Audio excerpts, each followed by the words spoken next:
This gentleman says, "Hey Jake, hope you and the family are doing well. Any news on the Clarity Act?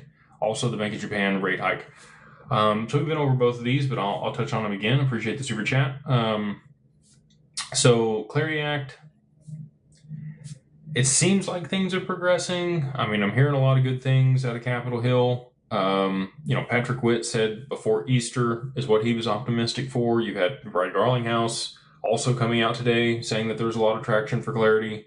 Potentially also before Easter. He didn't give that exact timeline. He said toward the end of April.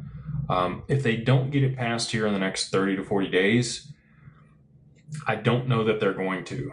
And the reason for that is many of the politicians are going to be focused on midterms, and it might end up being like Q1 of 2027 when we see the Clarity Act passed.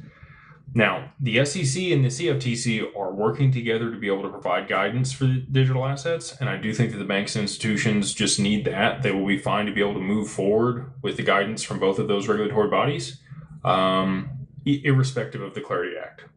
So we'll have to see.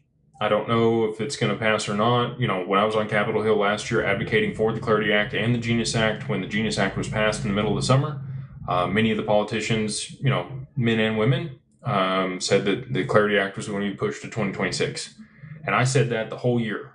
And everybody was like, no, that's not going to happen. And here we are, a quarter of the way through 2026, and we still don't have the Clarity Act. So I'm hopeful, just like everybody else is on the Clarity Act, but I don't think we need it. And I don't think XRP needs it.